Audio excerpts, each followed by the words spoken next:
D block तत्वों के problem solve की क्लास है, उसमें हमें ध्यान देना है कि किस प्रकार से क्वेश्चन आए तो बोर्ड एग्जाम में हमें उसको सॉल्व करना है। क्वेश्चन बनता है इसका कि Mn3 प्लस आयन का परिवर्तन हो रहा है Mn2 प्लस। इस युग्म के लिए ई नोट का जो मान है वह Cr3 प्लस का परिवर्तन जब Cr2 प्लस में हो या फिर Fe3 प्लस का परिवर्तन Fe2 प्लस के मानों से बहुत अधिक पॉजिटिव होता है, धनात्मक होता है। क्यों? इसका रीजन क्या है, इसको हमें यहाँ पर एक्सप्लेन करना है, समझाना है।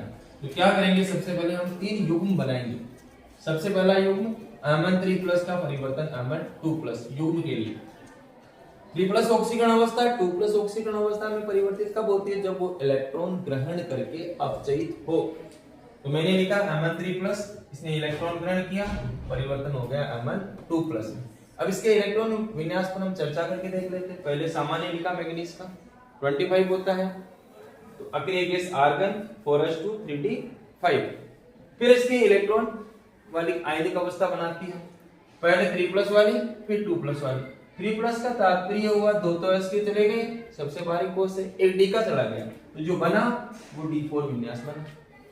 अगले हमने देखी Mn2 plus argon 4s0 3d5, यहां बन गई कंडीशन d5 विन्यास।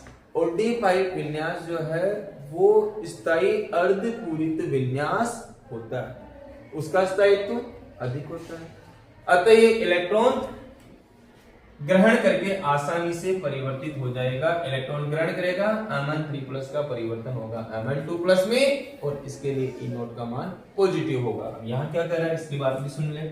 स्पष्ट है कि Mn3 प्लस ऑक्सीकरण अवस्था का स्थायित्व Mn2 प्लस ऑक्सीकरण अवस्था से कम है, बिलो है, क्योंकि Mn2 प्लस आयन में डी उपकोष अर्धपूरित विन्यास युक्त, और विन्यास कौन सा है, d5 विन्यास।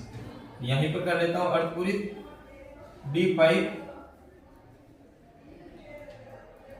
विन्यास युक्त है, अतः Mn3 प्लस आसानी से Mn2 प्लस में अपचयित हो जाता है और ई नोट का मान पॉजिटिव होता है, धनात्मक होता है।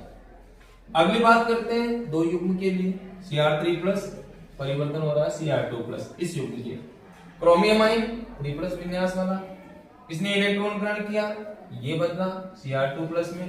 क्रोमियम 24 होते हैं, आर्गन 4s1 3d5, इलेक्ट्रॉन निकाले पहले संयोजी कोष से, एक दो निकल गई इसके, 3 विन्यास है, तो एक तो इसका और दो इसका गया, तो डी में कितने बच गए, 3। और जब डी उपकोष टूटता है तो दो कक्षक बनते हैं, T2G दूसरा Eg कक्षक।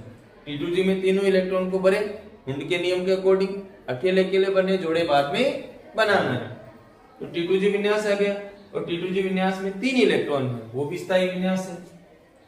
तो क्रोमियम 3 प्लस आयन के D3 विन्यास T2G3 विन्यास के कारण मोर स्टेबल है, अधिक स्थायी है, वह इलेक्ट्रॉन ग्रहण करके अपचयित नहीं होगा, नहीं हो रहा है।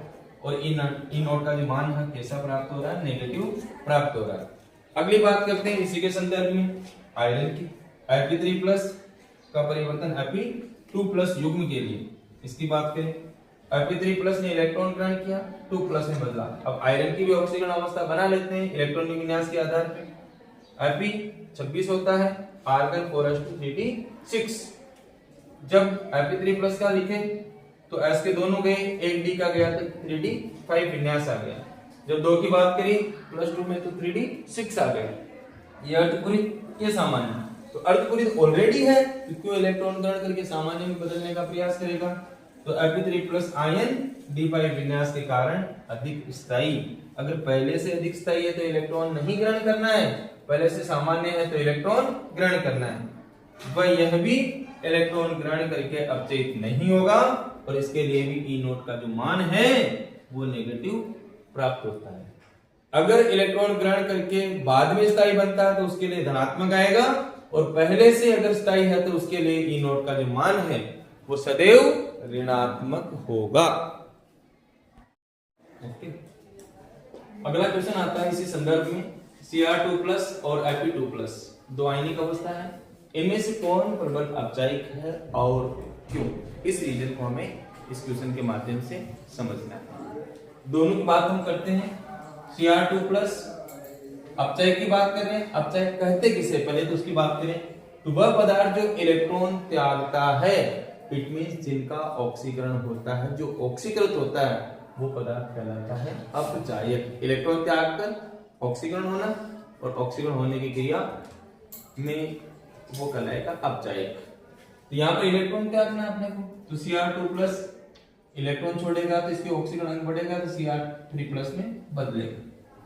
यहाँ पर अपन बात करें क्रोमियम जो होता है 2 प्लस की कंडीशन की बात करें तो एक तो S से गया, एक D से गया, तो D5 की बजाय D4 विन्यास हो गया। जब इलेक्ट्रॉन त्याग दिया तो एक और चला गया, तो D5 में से 2 कम हुए तो D3 विन्यास हो गया।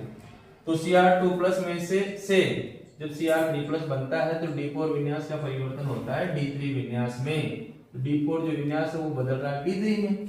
अब यहाँ बात करें आयरन की, Fe2 प्लस आयरन के होते 26, आर्गन 4s2 3d6, तो D6 विन्यास, जब इलेक्ट्रॉन त्यागेगा तो बदल रहा है D5 विन्यास में।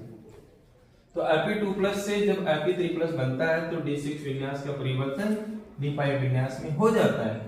दोनों ही विन्यास है स्थायी, और फर्क है क्या है, D3 विन्यास जब T2G3 होता है तो उसकी स्टेबिलिटी, उसका स्थायित्व जो है वो ज्यादा होता है मोर देन T2G3 Eg2 से। तो का स्थायित्व D5 विन्यास मतलब T2G3 Eg2 से ज्यादा होता है, इसीलिए क्या बताया गया है कि Cr2 प्लस जो होता है वो मोर देन स्टेबल होता है, प्रबल अपचायक होता है। ये हमें ध्यान रखना है। जब दोनों प्रकार के विन्यास स्थायी हो तो कंपैरिजन कर लीजिए कि T2G अर्धपूरित है या दोनों में T2G और Eg फुलफिल है। तो उस कंडीशन में T2G3 वाला विन्यास जो होगा वो ज्यादा स्थायी होगा।